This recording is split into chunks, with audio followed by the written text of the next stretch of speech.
नमस्कार दोस्तों, हमारे चैनल आरोग्य आयुर्वेद में आपका स्वागत है।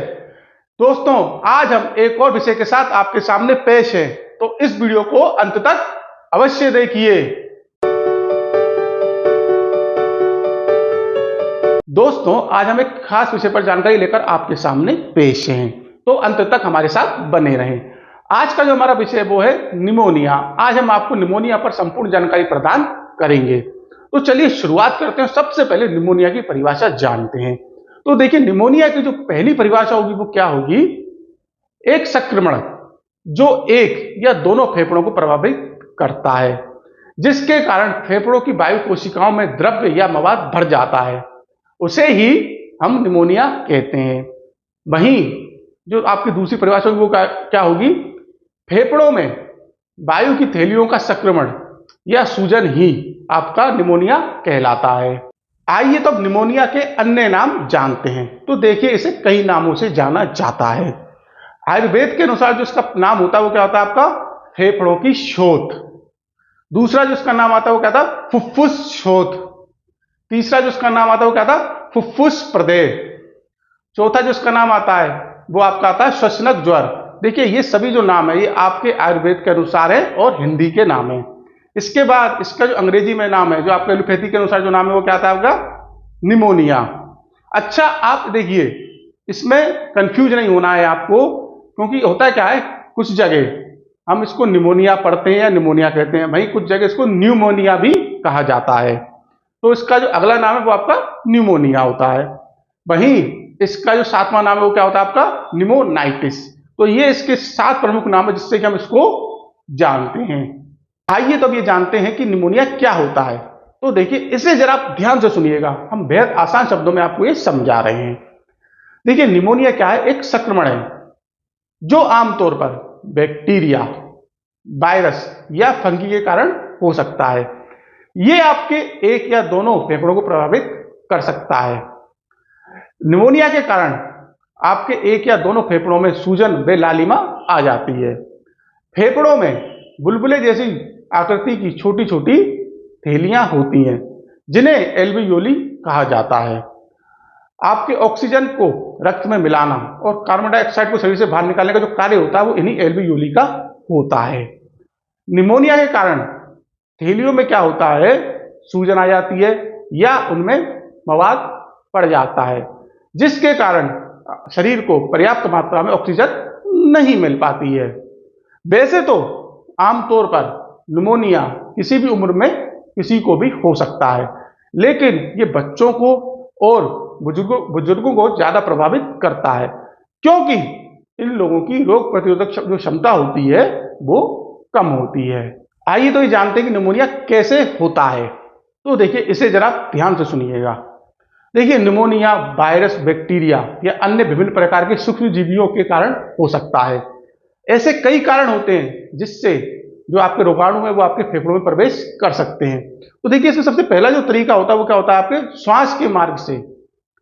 देखिए, जब कोई पीड़ित व्यक्ति या कोई रोगी जब छींकता है या खांसता है बिना मुंह ढके हुए, तो क्या होता है? रोगाणु फेफड़ों में जा सकते हैं। दूसरा जो इसका आपका कारण हो सकता है वो क्या है? आकांक्षा। यानी कि कोई पीड़ित या रोगी व्यक्ति के भोजन, पेयजल या उल्टी के संपर्क में अगर आप आते हैं तो भी आपको ये रोग हो सकता है। तीसरा है इसका कारण रक्त प्रवाह। तो देखिए, बेहद दुर्लभ जो आपके केस होते हैं उनमें क्या होता है?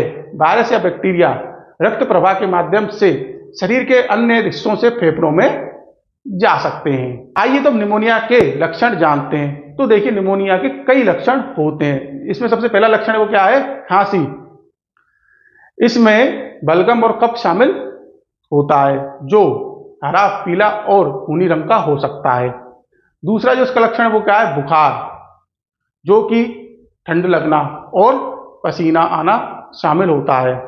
तीसरा जो इसका आपका लक्षण है वो क्या है? सांस लेने में कठिनाई। चौथा जो आपका लक्षण है वो क्या है? भूख में कमी। पांचवा लक्षण है वो क्या है? थकान और कमजोरी। छठा लक्षण वो क्या है आपका? दिल की धड़कन तेज होना और सांस लेने में कठिनाई होना। सातवां लक्षण है वो क्या है आपका? कि सीने में दर्द जो सांस लेने और खांसने में बढ़ जाता है। और 8वां जो लक्षण है वो क्या है कि कुछ लोगों को निमोनिया के अंदर उल्टी और दस्त की शिकायत हो जाती है, और ये अनुभव जो है खासकर बच्चों में ज्यादा पाया जाता है। तो ये 8 प्रमुख इसके लक्षण होते हैं। आइए तब ये जानते हैं क्या निमोनिया संक्रामक है। तो देखिए इसे आप जरा ध्यान से सुनिए, क्योंकि इस विषय पर बहुत से लोगों को संशय रहता है। तो देखिए निमोनिया पैदा करने वाले जो कीटाणु होते हैं वो संक्रामक होते हैं। इन्हें एक व्यक्ति से दूसरे व्यक्ति में ट्रांसफर किया जा सकता है। बिना मुंह ढके छींकने या खांसने से वायु के रास्ते से ये दूसरे व्यक्ति में प्रवेश कर सकते हैं। खास तौर पर उन लोगों को ज्यादा खतरा होता है जिनकी जो इम्यूनिटी पावर होती है, यानी कि रोगों से लड़ने की जो क्षमता होती है वो कमजोर होती है। आइए तो निमोनिया के घरेलू उपचार जानते हैं। तो देखिए इन्हें आप जरा ध्यान से सुने, बेहद आसान घरेलू उपचार हैं। देखिए सबसे पहला जो आपका घरेलू उपचार है वो क्या है, लहसुन। आप क्या करें, 1 कप दूध लें और 4 कप पानी लें और मिला लें। अब इसमें आप क्या करें, आधा चम्मच लहसुन का पेस्ट मिलाएं और इसको उबाल लें। जब ये 1/4 रह जाए तब इसको आप पी लें। ऐसा आप कुछ दिनों तक करेंगे तो आपको निमोनिया में काफी आराम मिलेगा। दूसरा जो आपका घरेलू उपचार है वो क्या है, आपका सरसों का तेल। आपको क्या करना है, गुनगुने सरसों के तेल में हल्दी पाउडर मिलाना है, उससे क्या करना है, अपने तो छाती की साइड है उस पर मालिश करनी है, तो इससे आपको आराम मिलेगा। तीसरा जो आपका इसमें घरेलू उपचार आता है वो क्या आता है, आपका पुदीना। आपको क्या करना है, ताजा पुदीने की जो पत्तियां होती है उनकी चाय बनानी है। इससे क्या होता है, जलन और बलगम कम होता है और आपको जो निमोनिया में आराम मिलता है।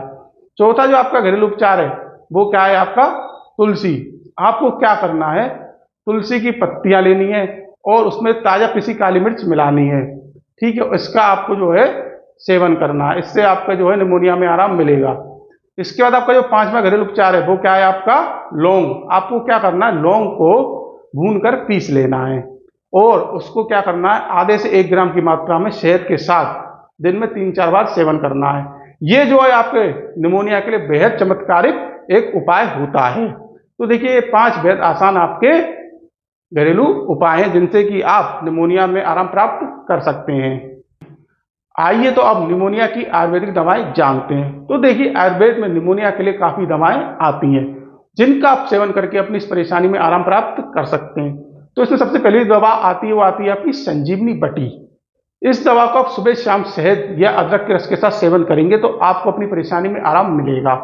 दूसरी जो इसमें दवा आती है वो आती है आपकी त्रिभुवन कीर्ति रस। ये भी इस जो है आपके इस रोग के लिए काफी महत्वपूर्ण दवा है। इसको भी आप सुबह शाम शहद के साथ सेवन करते हैं या गुनगुने जल के साथ सेवन करते हैं तो आपको आराम मिलता है। तीसरी जो इसमें दवा आती है वो आती है आपकी त्रिकटु चूर्ण। ये देखिए ये इस परेशानी के लिए बेहद उत्तम एक चूर्ण होता है। इसे आप सुबह शाम भोजन के पश्चात शहद के साथ सेवन कर सकते हैं। चौथी जो आपकी दवा आती है वो आती है आपकी व्योषादी बटी। तो देखिए ये सर्दी जुकाम आपके निमोनिया में काफी उपयोगी साबित होती है। इसे भी आप सुबह शाम शहद के साथ सेवन कर सकते हैं। इसके बाद 5वीं जो आपकी दवा आती है वो आती है आपकी श्रृंगारभ्रा रस। ये देखिए ये भी आपकी महत्वपूर्ण दवा है जो इस रोग में काफी काम करती है। इसको भी आप सुबह शाम शहद के साथ सेवन कर सकते हैं। तो ये 5 दवाएं हैं जिनका आप सेवन करके अपनी निमोनिया की परेशानी में आराम प्राप्त कर सकते हैं। तो देखिए आज का जो हमारा विषय था वो था निमोनिया। आज हमने आपको निमोनिया पर जानकारी दी। आपको ये जानकारी कैसी लगी ये आप हमें अवश्य बताएं। आपकी कोई परेशानी हो, आपकी कोई बीमारी हो जिसके बारे में आप जानना चाहते हो तो वो आप हमें अवश्य बताएं। उस पर भी वीडियो बनाकर आपको जानकारी उपलब्ध करवाएंगे। हमारा उद्देश्य ही आपको सरल शब्दों में जानकारी उपलब्ध करवाना है। अगर आप अभी तक हमारे चैनल के साथ नहीं जुड़े हैं तो चैनल के साथ अवश्य जुड़िए, चैनल को सब्सक्राइब अवश्य करिए ताकि आप आसान शब्दों में जानकारी प्राप्त कर सकें। हम आगे भी ऐसे ही वीडियो बनाकर आपको जानकारी उपलब्ध करवाते रहेंगे। तब तक के लिए नमस्कार।